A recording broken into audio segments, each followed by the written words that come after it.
Hi, it's Martijn van Tilburg, Chief Innovation Officer of Gitmin Nation, and I'm happy to come to you today for the State of the Nation. And as I was preparing for this, I was thinking about a situation that I was in several years ago, as I was a full-time missionary in South Africa. And I know that ministry can get very, very busy. And this month we're dealing with fall festivals and all kind of fall activities. And before you know it, you're in this pattern or template of ministry that's dictated for you. There are certain times a year you do certain things. There's the Easter season, the Christmas season, the fall season, the summer season, the VBS season. And before you know it, you become a slave of a template of ministry that other people set for you. And you have no choice. You just go from one thing to the other, and it's almost like autopilot.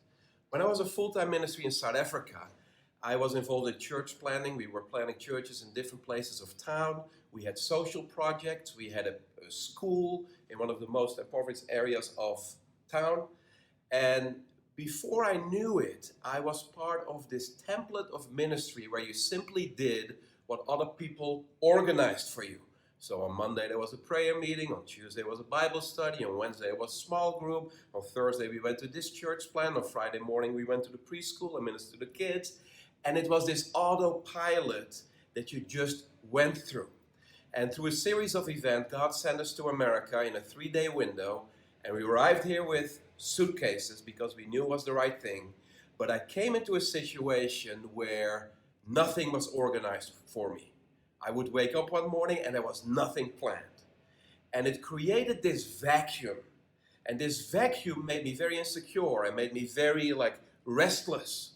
And I realized that these templates of ministry that are dictated by the structure that we're part of create a false sense of religious accomplishment that are not necessarily aligned with what God has for you. So many times I believe we settle for second best because of these things that create that false sense of religious accomplishment, because we're busy, we're doing things for the Lord, and when those things fall away, you feel like you're useless. And I was in a place where if I didn't give birth to something that came out of myself, out of a gift that God had created, given to me, then nothing would happen.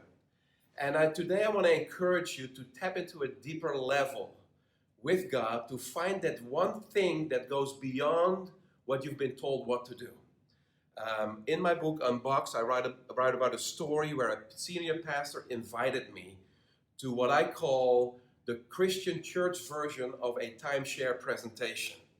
That sounds funny, right? Well, if you've ever been to a timeshare presentation, you know that you're often bribed with a gift to attend something that results into a sales pitch.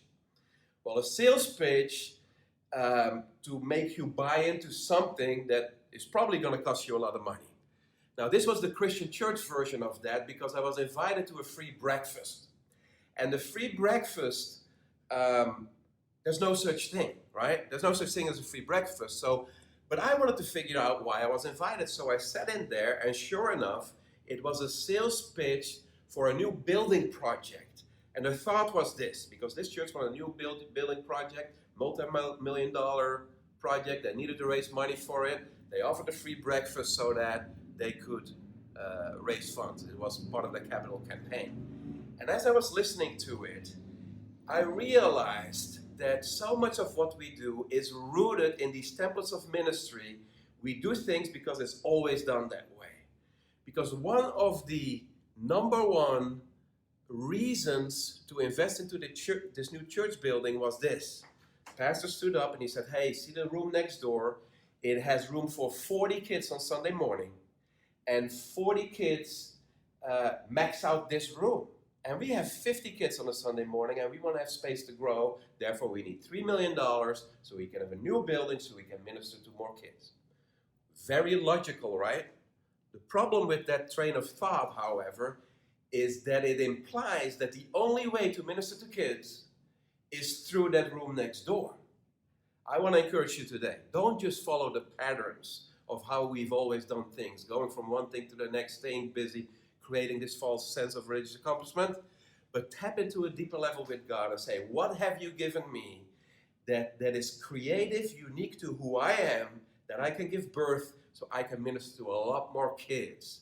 Because we don't want to put all our time, energy, money into something that creates marginal improvement.